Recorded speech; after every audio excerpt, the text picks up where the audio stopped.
संजय सिंह साहब, आपका एक प्रश्न तो संदीप पांडे साहब ने आपकी तरफ से जवाब दे दिया था। मेरा एक और प्रश्न है आपसे। आप जब ये किसान बिल आ रहा था तो सबसे मुखर विरोध जो मुझे कम से कम पार्लियामेंट में दिखा था वो आपका था, एज एन इंडिविजुअल। आपने वहां हरवंश जी से पुराने संबंध होने के बाद भी आपने उनका विरोध किया, फिर आप बाहर आके रात भर धरना दिए, फिर एक बार जब किसी गांधी जी का कोई था उस अकेजन पे आपने फिर नारा लगाया, आपने और मान साहब ने। हालांकि मुलायम सिंह साहब भी वहां प्रेजेंट थे, उन्होंने मतलब वो आपने ही विरोध किया। लखीमपुर में भी आप आम आदमी आप रात में आपको भी रोका गया। लेकिन मुझे एक चीज लगी कि ये जो लखीमपुर वाला मामला था, इसमें आपका केंद्रीय नेतृत्व तो उतने जोर से आपके साथ यहां नहीं आया। जैसे कांग्रेस ने पूरी ताकत झोंक दी, आप खुद गए, आप बंद हो गए, आपको रोक लिया गया, इस पूरा। लेकिन केंद्रीय नेतृत्व को नहीं लगा कि ये एक बड़ा ओकेजन है जहां किसानों के साथ उसको दिखना चाहिए?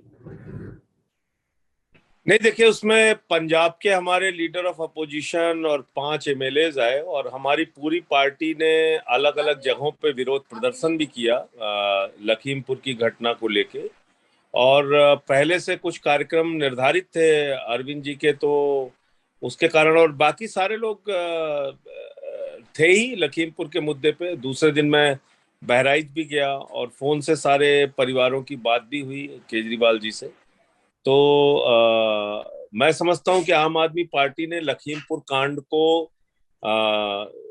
बहुत मजबूती के साथ उठाया और उसमें किसानों के साथ न्याय की लड़ाई में उनके साथ खड़े हुए हम लोग, जितनी हमारी ताकत क्षमता है।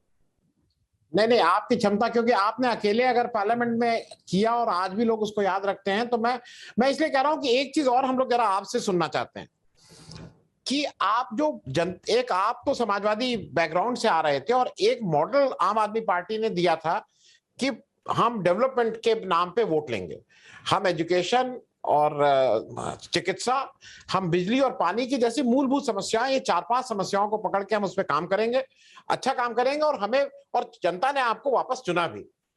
मुझे थोड़ा सा, मैं आपके मतलब आपके सामने भी कह रहा हूं, हम सब लोगों को थोड़ा अफसोस हुआ जब आप चाणक्य सम्मेलन आप क्यों करने लगे?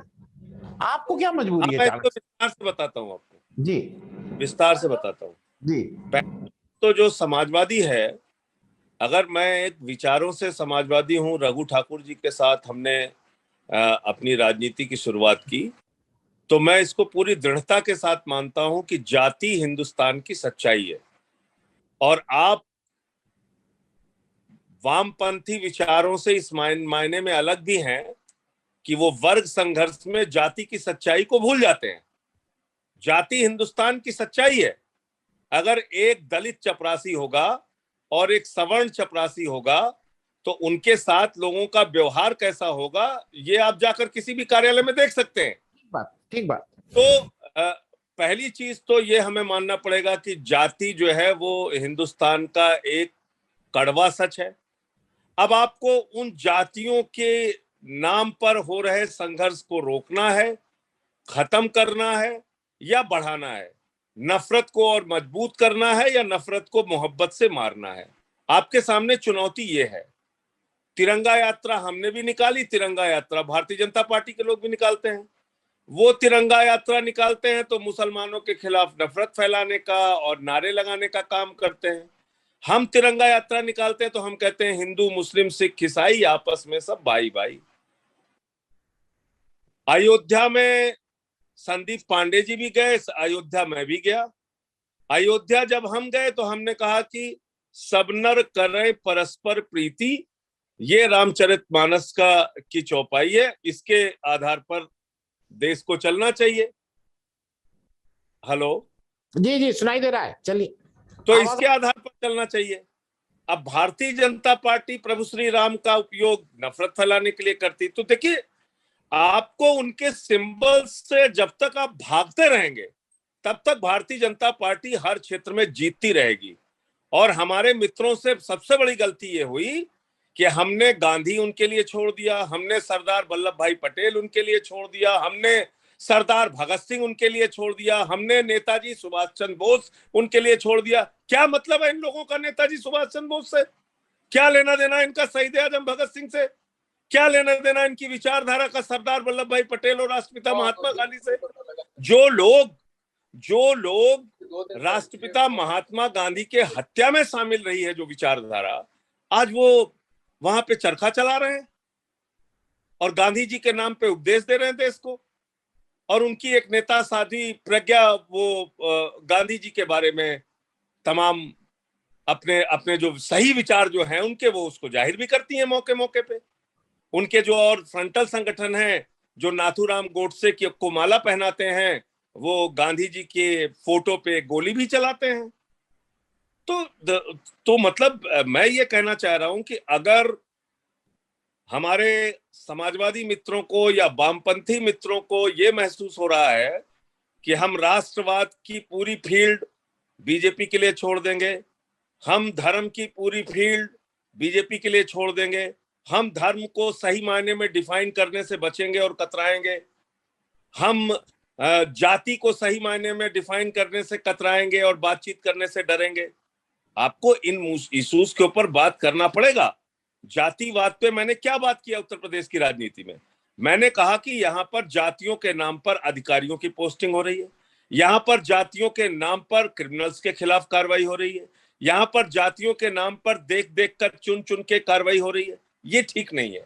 और चाणक्य विचार पर जब हमने बात की तो हमने वहां जातिवाद की बात नहीं की। आप पूरे स्पीच मेरी सुन सकते हैं। मैंने ये कहा कि भाई चाणक्य नैतिकता के मापदंडों से कैसे सरकार, साम दाम दंड भेद उनकी एक नीति हो सकती है, लेकिन वो चाणक्य वो भी थे जो कहते थे कि भाई झोपड़ियों में राजा को रहना चाहिए, तब उनकी जनता, उनकी प्रजा विशाल भवनों में रहेगी। वो चाणक्य उतने तेल का उपयोग करते थे जो उनके पढ़ने के लिए आवश्यक होता था, बाकी सरकारी खजाने से वो अपने दिए का तेल भी अधिक इस्तेमाल नहीं करते थे। उस चाणक्य की अर्थनीति जनता के प्रति कैसे जवाबदेह हो और जनता के प्रति सरकार की क्या जवाबदेही है, राजा की क्या जवाबदेही है, वो चाणक्य की नीति थी। तो हम चाणक्य को सिर्फ ब्राह्मण के, और चाणक्य ने किसी अपने भाई को हिंदुस्तान का सम्राट नहीं बनाया, चाणक्य ने किसी अपनी जाति के व्यक्ति को हिंदुस्तान का सम्राट नहीं बनाया। अब अगर चाणक्य को सिर्फ हम ब्राह्मण ब्राह्मण ब्राह्मण के दायरे में देखना चाहते हैं तो मुझे लगता है उससे बाहर निकाल के भी चर्चा करनी चाहिए। तो इसलिए आज क्या हुआ है, राष्ट्रवाद जैसे शब्द को या भारत माता जैसे शब्द को ऐसा दुरुपयोग किया जा रहा है भारतीय जनता पार्टी और आरएसएस के द्वारा, तिरंगे का ऐसा इस्तेमाल किया जा रहा है जो रोकना होगा हमें। जो पार्टी और जिस पार्टी की मातृ संस्था भारतीय आरएसएस 52 साल तक नागपुर के मुख्यालय पर तिरंगा झंडा नहीं फहराती, वो तिरंगे की बात करते हैं। जिन लोगों ने 42 के आंदोलन में बाकायदा अंग्रेजों को चिट्ठी लिखी, Shyama Prasad Mukherjee ji deputy chief minister थे, उन्होंने अंग्रेज गवर्नर को चिट्ठी लिखी है कि 42 के आंदोलन को हम कैसे कुचल सकते हैं और कैसे हम आपके साथ रह सकते हैं। आप बताइए, वो राष्ट्रवाद की परिभाषा सिखा रहे हैं लोगों को। आप इनका आजादी के बाद का इतिहास उठा के देख लीजिए। पूरे समय जो लोग इस देश को बांटने में, नफरत के नाम पे, राम मंदिर के नाम पे तो चंदा चोरी कर रहे हैं ये लोग। प्रभु श्री राम के नाम पे मंदिर बनाने के लिए इन्होंने जो चंदा इकट्ठा किया, 2 करोड़ का 18.5 करोड़ 5 मिनट में बना लिया। और इसके सारे कागजात मैंने रखे, सारे प्रमाण मैंने रखे। तो ये जिम्मेदारी किसकी है?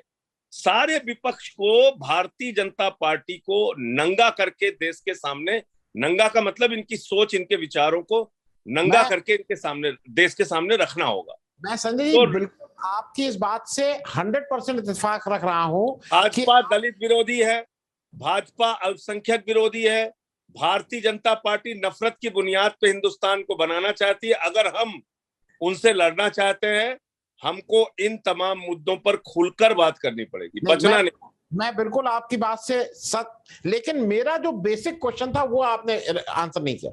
मेरा कहना यह है कि आपने बहुत सफलतापूर्वक एक मॉडल इस देश के सामने दिया था। उस मॉडल पे चर्चा कर रहे हैं आनंद जी। नहीं, क्योंकि जब आप बिजली फ्री पे अगर आज अखिलेश जी भी बोल रहे हैं, 300 यूनिट बिजली फ्री पे अगर आज कांग्रेस भी बोल रही है, बीजेपी भी बोल रही है, बीएसपी भी बोल रही है, तो ये हमारी देन है। उत्तर प्रदेश में 300 यूनिट आज चर्चा का विषय बनी है उत्तर प्रदेश। नहीं, जब आप लोग को अगर याद हो 5-6 महीना पहले जब आप आके ये कहे थे हम स्कूल का इंस्पेक्शन करेंगे, आप हमारे स्कूल आइए, हम आपका स्कूल देखते हैं। तो उस हमें समय गिरफ्तार कर दिया गया, स्कूल नहीं देखने नहीं देते। वो नहीं, वो कहते हैं आपके बैकवर्ड। टैक्स से बंद हो सकता है स्कूल, लेकिन आप देख नहीं सकते क्योंकि हम नहीं, वहां नमक के खिलाफ। मेरा कहना ये, वो आप अपनी पिच पे उनको खिला रहे थे, आपकी स्ट्रेंथ है वो। आप अपनी पिच को छोड़ के, जैसे होता नहीं, कभी आप ऑस्ट्रेलिया जाती है टीम तो भाई उनकी पिच, वो ना आपकी ना, पिच। आपको देखिए, आपको अपनी पिच पे उनको खिलाना पड़ेगा। और 300 यूनिट बिजली पे हम उनको पूछ रहे हैं कि आप क्यों नहीं कर रहे हैं, आप क्यों नहीं कर सकते, आप डिस्ट्रीब्यूशन ट्रांसमिशन का लॉस आपने क्यों नहीं कम किया। आपके बिजली विभाग में घोटाले के कारण बिजली के दाम बढ़ते हैं। अब आप देखिए, पूरे देश में कोयले का संकट पैदा कर दिया। मैं माइनिंग का इंजीनियर हूं, मैं आपको बता सकता हूं कोयले का संकट हिंदुस्तान में ही नहीं है। भाई कोरोना के समय में जब इंडस्ट्रीज बंद थी, कोयले का इस्तेमाल ही नहीं हुआ है, बहुत कम मात्रा में कोयले का इस्तेमाल हुआ। बहुत सारी इंडस्ट्रीज में कोयले का इस्तेमाल ही नहीं हुआ, तो वो स्टॉक बचा है। जो कोयले का प्रोडक्शन आप देखेंगे, कोल इंडिया ने स्पष्ट किया, जितना प्रोडक्शन पिछले साल था उससे ज्यादा प्रोडक्शन हुआ है। तो कोयले का संकट प्रायोजित संकट है। और वो प्रायोजित संकट क्यों है? क्योंकि अपने कुछ चंद मित्रों से इनको बिजली खरीदनी है, और अपने कुछ प्राइवेट चंद मित्रों को, अडानी जैसे मित्रों को, इनको कोल ब्लॉक्स देना है। तो कोयले का संकट इतना बता दो कि साहब हमें तो अब कोल, और जितने भी कोल ब्लॉक्स अभी तक दिए गए हैं, आप इसके ऊपर एक दिन स्पेशल स्टोरी कीजिए कि उसमें खदानों में काम शुरू ही नहीं हुआ आज तक। तो और जो जो कॉन्ट्रैक्ट एनटीपीसी के साथ या दूसरे थर्मल पावर्स के साथ सरकारों के थे, अब आप देखिए अचानक जब इन्होंने संकट पैदा कर दिया, सारे थर्मल प्लांट ज्यादातर बंद हो गए, तो 18 रुपए, 20 रुपए, 22 रुपए यूनिट बिजली खरीदी जा रही है। किसके जेब से जा रहा है? ये हमारे आपके जेब से, इस देश की जनता के जेब से पैसा जा रहा है। ये प्रायोजित संकट खड़ा करके हजारों करोड़ रुपए का फायदा अपने चंद मित्रों को पहुंचा दिया मोदी जी ने। लेकिन सवाल ये है कि इन सवालों पे बात कौन करेगा? 6 लाख करोड़ रुपए की हिंदुस्तान की संपत्ति बेचने की योजना सरकार ने बनाई है।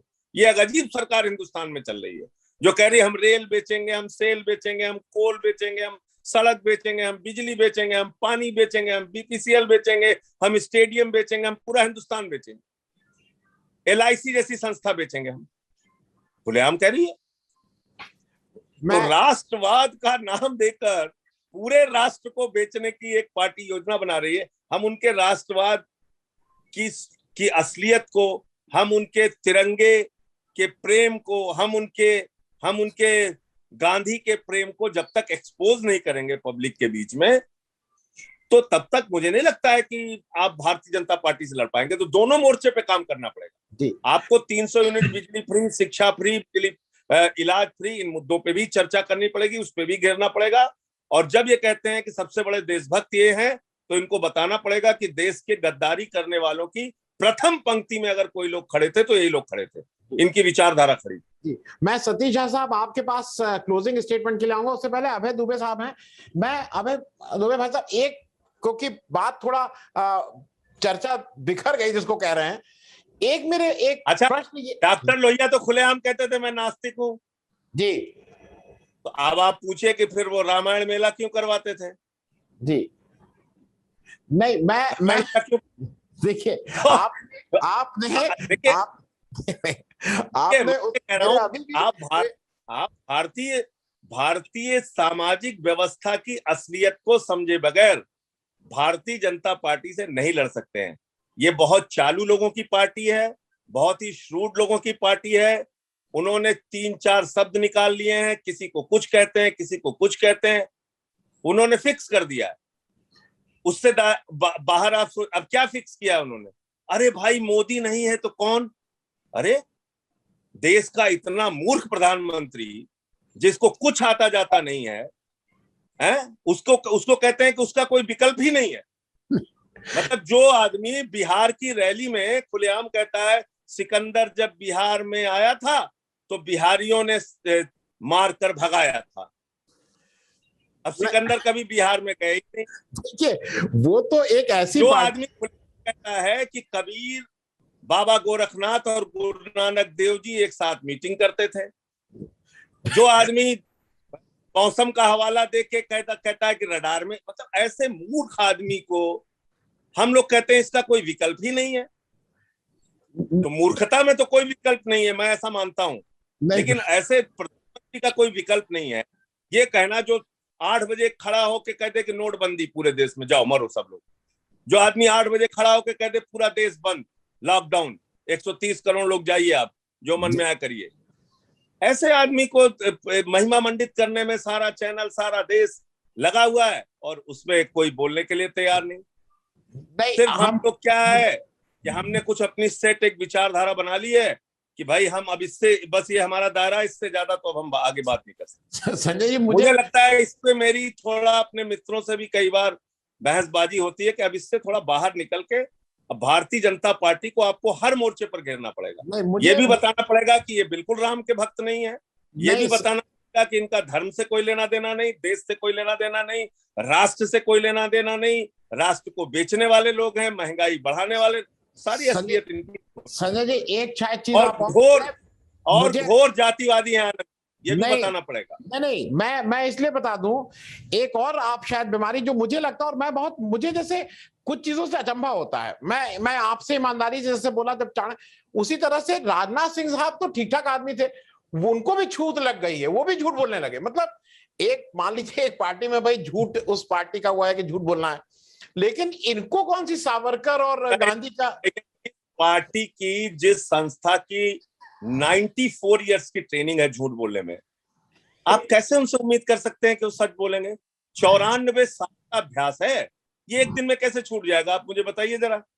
94 इयर्स से उनको सिर्फ झूठ बोलना सिखाया जा रहा है जी। जब एकदम दिमाग एकदम फ्रेश रहता है, उसी समय सिखा देते हैं।